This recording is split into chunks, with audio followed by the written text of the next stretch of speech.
And welcome to At Issue. I'm H. Wayne Wilson. Thank you so much for joining us for a conversation about education funding.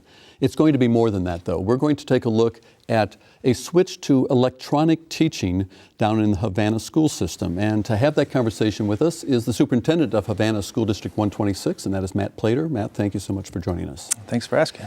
And you are in your first year at Havana. I am. Prior to that, you were at Schuyler Industry. And in what capacity? I've been administrator there for 19 years. I was high school principal for 5, assistant superintendent for 2, and I've been the superintendent at Rushville for the last 12 years.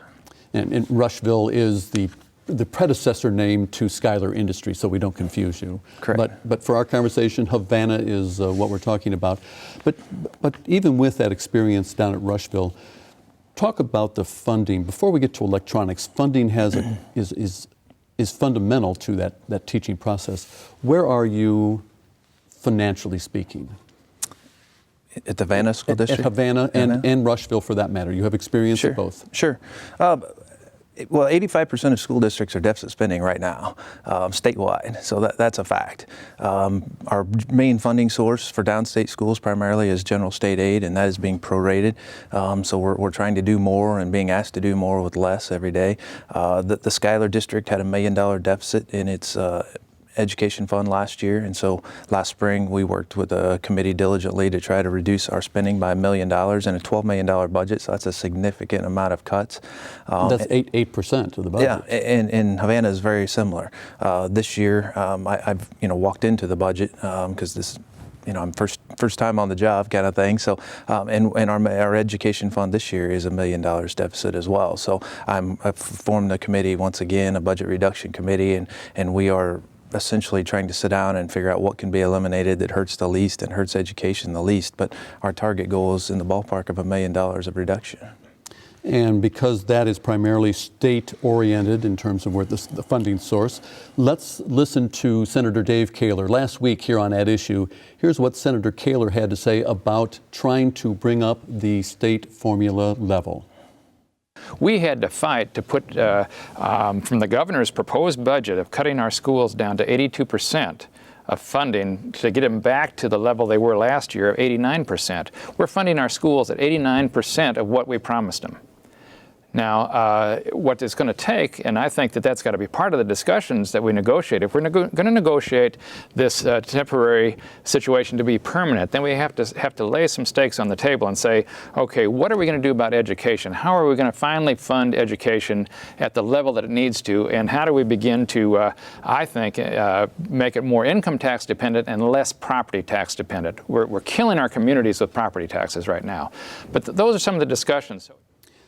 We want to talk about income tax versus property tax in just a moment, but first, he's talking about 82%, 89%. What's the reality? The reality is general state aid is supposed to be the great equalizer for education and funding that kind of separates the haves and the have-nots, because education in Illinois, unfortunately, is kind of education by zip code. Your property tax base determines a lot of your funding, and general state aid is supposed to put a minimum number of dollars behind every student. In reality, the number is 6119. That's the state's figure behind every student, that we have at least 6119 behind every child. Is that a combination of the state's school aid formula and property taxes? No, that is just a number of dollars that minimally is going to be behind every student. But the general state aid that you get of that 6119 is then a very complex formula which takes into account your assessed valuation, your poverty count. The reality is, of that 6119, most downstate rural schools are in the neighborhood of about $3,800 of that 6119 is realized, and then the state is then further prorating that $3,800 that we get per student down to 82, 85, 89%. So the 82%, the 89%, the 100% is not of 6,100. No. The foundation, the so-called foundation. Right. It's of about 3,800. Correct, in reality. So therefore, that's where when you talk about Rushville having a $1 million deficit and a $12 million budget, that's what's happening. Correct. And you have reserves right now to hold you? Correct. Havana, in the education fund specifically, we're starting the year with about $4 million in the ed fund. And like I said, we're $1 million deficit this year. So we'll finish the year with an estimated $3 million in the ed fund. So it's going rather quickly now. So let's talk about that income tax versus property tax. Of course, we all know that property tax is the primary funding source for local schools. Sure.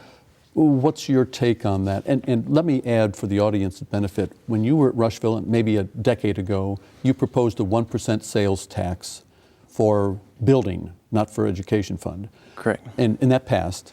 Yep. So that's one source. But income tax, is that a better choice than property tax? I think there's a lot of theories and ideas out there. A lot of this goes into pension reform and everything else. I think the 1% tax it's targeted more at the building fund specifically, which doesn't really affect our deficit and the ed fund and where the real dollars from education come, but it keeps our facilities clean and air conditioned and up to snuff and helps us afford some of the infrastructure ideas that we need to move forward in the digital world, most certainly. I want to talk about one of the problems that you have with state funding being an unknown. Really, you don't know from year to year Right. what kind of money you're going to get. Correct. So when you were at Rushville, you were in favor of one-year contracts with the teachers union. Well, I think it just protected both sides. From a school district financial point of view, we don't know what's going to happen with the state or what percentage things are going to be. We're throwing darts at a moving target. So it's really hard to budget meaningful budgets because you don't know your figures until you're well into the budget year to begin with. So no other business functions that way that I'm aware of. And with teachers, you want to be fair. We're going through hard times, and the teachers unions are sympathetic to that as well. And so, we were negotiating freezes, soft freezes or hard freezes, step only sometimes. Last year with the $1 million reduction at Schuyler Industry, we negotiated a hard freeze. So there was no movement, no increase for anybody from last year to this year, because that just compounds and adds to the deficit that you need to reduce. In Havana, you're in the middle of a 4-year deal. In a 4-year deal? Okay. So let's move from the funding question. We've established that that's a problem. So one of the ways that you can help with education is to change the way you teach. There's a couple of different components to that, but one of them is this one-to-one program. Sure. What does one-to-one mean? One-to-one is just one device per one student. Every school now is one to something. We have 389 computers in Havana School District right now, so we're a 1-to-4, if you will, school district, just counting how many devices you have per how many students you have. So one-to-one just simply means getting a device in the hand of every student. When you say device, what's your Sure. your thought at this point? Well, devices, could mean anything. Our smartphone is a device. The iPad or any tablet of any kind can be a device, and many schools are going this direction. Currently, we're looking into laptops more specifically. We're demoing many different laptop options to consider for our one-to-one deployment. At the Schuyler Industry District, the selected device was the MacBook Air by Apple. So every child, 5th grade through 12th grade, received a MacBook Air laptop. Before we talk about the benefit and how you teach with that, where's the money come from? We just established that there's a deficit. Correct. Regardless of 85% of the districts, there's a deficit. Sure. How do you go about buying these and do that? Because that comes out of the education fund? It does. I think it's a bigger picture than that you have to step back and look at what we're in the business of doing, and that's educating children. And if we think we know a better way to do it or a more effective way to do it, then that should be our primary goal first and foremost, and we should be finding a way to afford that, because that's what we're in the business of doing, is educating students. So if I believe that moving in a tablet or into a one-to-one digital world, 21st century learning environment is the future, and that's where we need to go, then we just got to figure out how to afford that first and then stop doing other things. So it's really a repurposing of dollars. We're spending money on textbooks now. We're spending money on digital resources and extra add-ons now to supplement the textbooks that we have every day. If we switch to a one-to-one learning environment, every room is a computer lab. Every student has access to the web and to everything that it offers all the time, and therefore, there are no more expense for computer labs. Those are things you bought in the past, and so it's really repurposing dollars and shifting the money you've spent on other things that are now being replaced by these things. So essentially, the student walks home with whatever the electronic device is, and that is all of their textbooks. Correct. And one of the advantages, I would assume, is you can update those more easily. Absolutely. Textbook companies are not working to write textbooks anymore. They're shifting all of their manpower to developing this digital world. So it's no longer, textbooks have evolved from a book to a book on CD, which is literally just a book on a CD.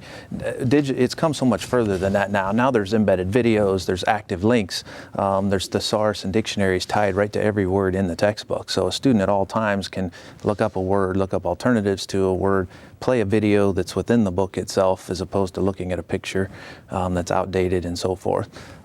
Textbooks we tend to keep 10 to 15 years. They're very, very expensive. In the digital world, if the company finds an error in their book, they can fix it overnight and it's pushed out to us digitally the next day.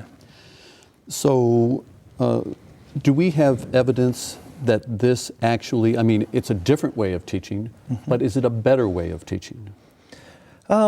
I don't know that it's necessarily, I think it's just reality. Our society is different. We're no longer in a world, our students and all of us are living in the digital world right now. We check our phones, I read just last week, 9 times an hour. Be it email, text messaging, surfing the web, whatever.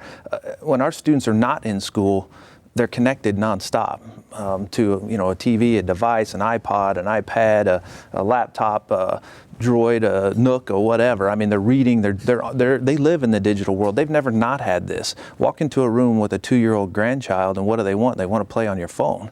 That's their world. That's their reality. They have to turn off their world to come to school and sit in rows and have somebody talk to them for 50 minutes. That's our world that we grew up in, but that's not their world. And we're doing a disservice and an injustice to try to force them to fit a mold that's not even their world. We need to embrace this and reach them on their level, and therefore I think we'll expect better results. Is there evidence of better results? There is. As a superintendent for many years in Illinois, I've been very frustrated with test scores. Everybody wants them I think Rushville Industry and Schuyler Industry is a great school district, but test scores aren't where anybody'd like them to be, nor in most downstate Illinois are anybody's test scores where they'd like them to be. And the media is quick to share, that education's failing and we're doing bad, but we're really not. But everybody, of course, wants better test scores, but nobody could show me how. Nobody at the state level, at the legislative level, anywhere in Illinois could say, if you buy this book, if you try this, if you, like a weight loss plan or something. There was no method or plan out there. There's a bunch of people pushing a lot of stuff, but the results weren't there. Not with my demographics. Yes, there are schools that score very high, higher than others, but they may not have 18% special education. They may not have 62% free and reduced lunch like Havana has. When you compare our school district to other school districts like us, we score very well, or we're doing just as good as all of those school districts in that group. So it's very frustrating when we want to do better, but there's no help and no way to find a way to do better. And when you call the State Board of Education, ask them for help or assistance too, they can't give you an example of a school with like demographics that's really outperforming our schools. So that's very frustrating because we're in the production business and the create something business, and we want to be productive, and everybody's working their tail off, and we're seeing research shows we spend 3 to 5, all schools improve that are working hard, 3 to 5% is kind of the norm for improvement. So test scores year to year improve 3 to 5%. And when you just go one-to-one and buy every kid a laptop, there's suburban school districts that have had plenty of money and have bought one-to-one. They got carts of computers in every room. And the research in Project Red, this is the only research study that I'm aware of that's ever been done on the effects of technology in the classroom with regard to its production and increase of test scores. And what the research shows that if you just go one-to-one, if I have a lot of money or some rich donor wants to just go buy all of my students a device, test scores go up 5%. That's all it does. So the change in the transformation to 21st century learning and teaching isn't the device. The key isn't just putting a device in everybody's hand. It's transforming how we instruct students and changing what the classroom looks like. And that's where we get out of the way and make students responsible for their learning and turn them onto the web and become a facilitator that encourages learning and makes them responsible for it and puts it in their hands. You made reference to 62% free and reduced lunch and 18% special ed. Is there a school district somewhere that you have looked at that has similar demographics that is having success? Yes, there is. I think Mooresville, North Carolina has kind of become the poster school district in the nation for taking a school district that was in the bottom 50% performance-wise for their state. They have 50% free and reduced lunch. They have quite a bit of diversity, which we don't have much of necessarily around here in central and west central Illinois. But they went from a very low-performing school district before all of this was really put into play, and before any studies were even done. Mark Edwards was the superintendent, and he kind of pioneered this, that we're going to build our own curriculum. We're going to get rid of the existing books, and we're going to have teachers design lessons around what we want a student to learn, and we're going to let them use and make them aware of all these tools. And they have improved over the, I don't know if it's 6 or 7 years now, but they are now the second highest performing school district in the state of North Carolina, performance-wise. And they've done it with very similar demographics. So I got very excited when I heard Mark Edwards speak at the superintendent conference a couple years ago, because for the first time somebody showed me that you could take similar demographics of students and financial aspects and greatly improve test scores. So I felt like we got to give it a try. Now, you have not implemented one-to-one yet with a device for every student. When will that happen? Next fall. Next fall? Mm-hmm. And how are the teachers receiving this? I think right now they're very excited, just because it's a new direction. I think everybody in education is very, very frustrated right now. There's been so much reform passed, good or bad. We have to change. The Common Core standards have changed, so what we teach at what grade level is different. That's a challenge to teachers. We've changed teacher evaluation and switched to the Danielson model, which is a growth-based, performance-based model. And so teachers being asked to teach in a different way anyway. And I honestly think this transformation to a 21st century instruction and learning and teaching is the answer to all these different issues and problems, because it kills all the birds with one stone, if you will. We're being asked to teach new standards, so all of our books are obsolete. And the digital textbooks are already pre-aligned to the Common Core standards, so that solves that problem immediately. And how many untold dollars would need to be spent to repurchase all the textbooks to fit the new because every one we have now is not aligned properly. So every school district in Illinois needs new textbooks, or a new curriculum to follow anyway, that is aligned to the Common Core. And they're being asked to teach in a way they've never been asked to teach before. To score well in the Danielson model, education has to be student-led, teacher facilitated in group and problem and project-based learning to get to the higher levels of thinking and instruction. And if you transform yourself to teaching in this way and through the use of this technology, you'll score well in the Danielson model anyway. So it solves that problem for you as well at the same time.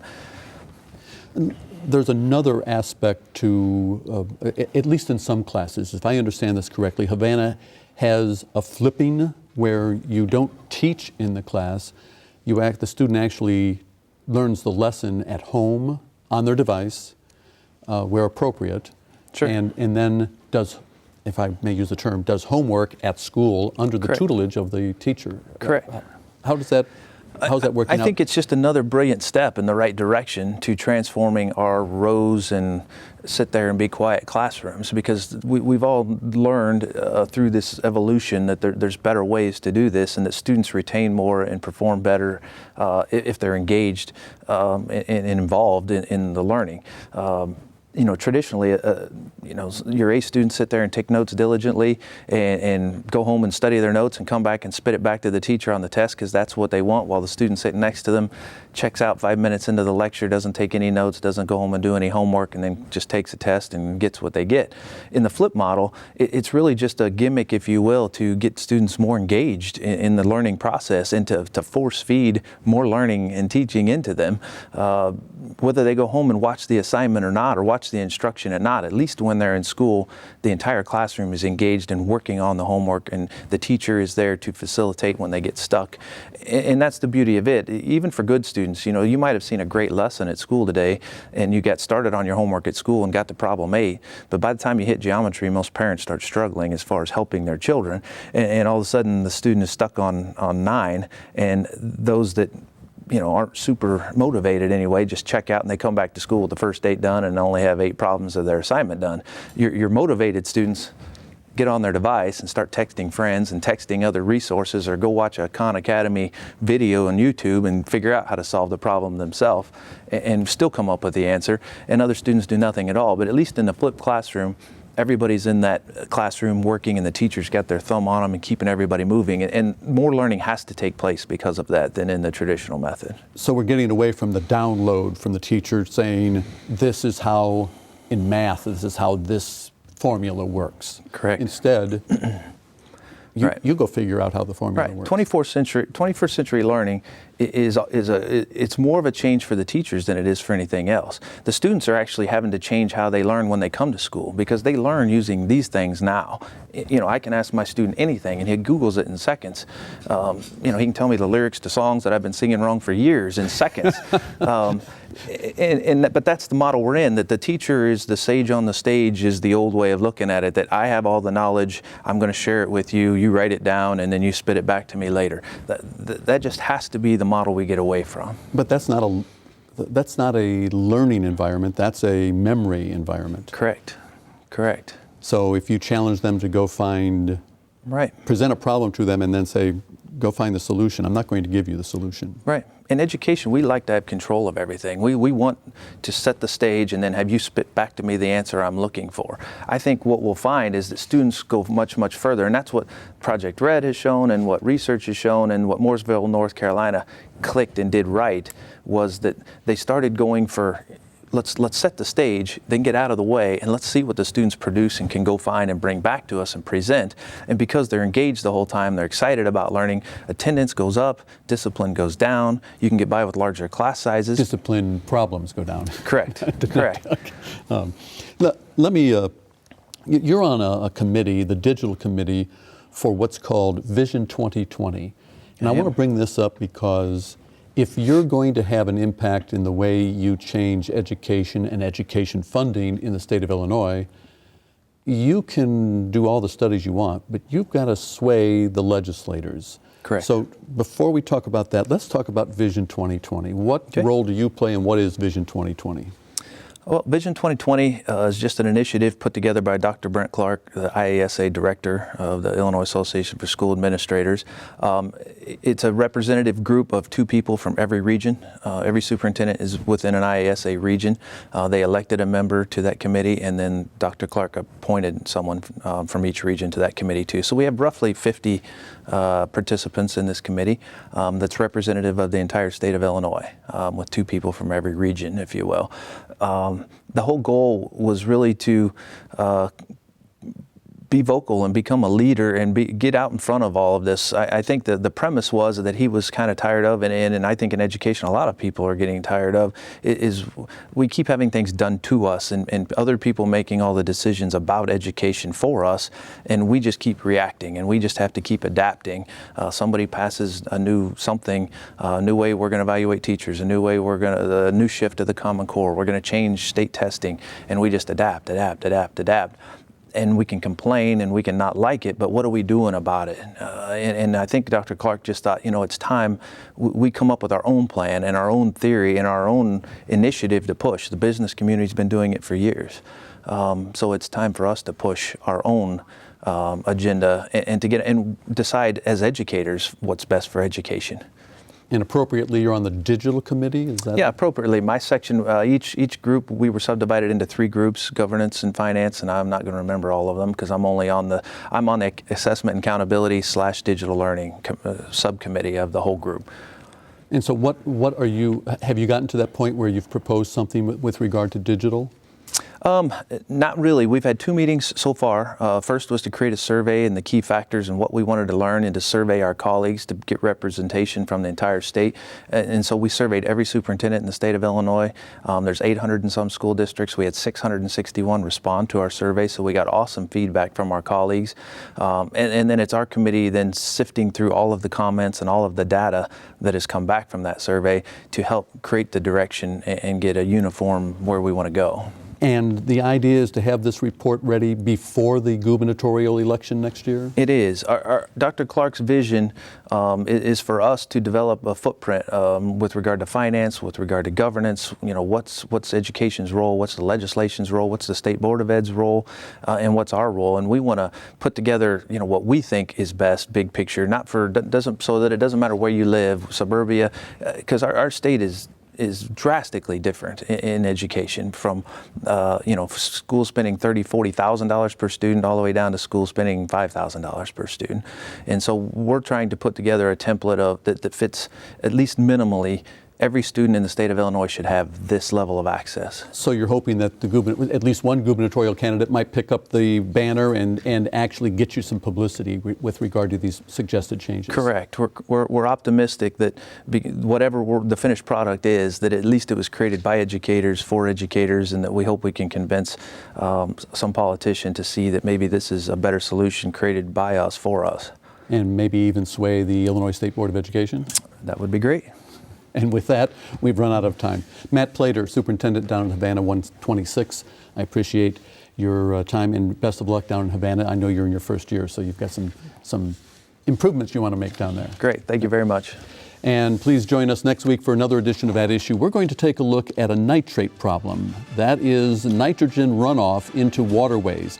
It's causing a problem here, and it's causing a problem down in the Gulf of Mexico. We'll learn more about that in 1 week here on At Issue.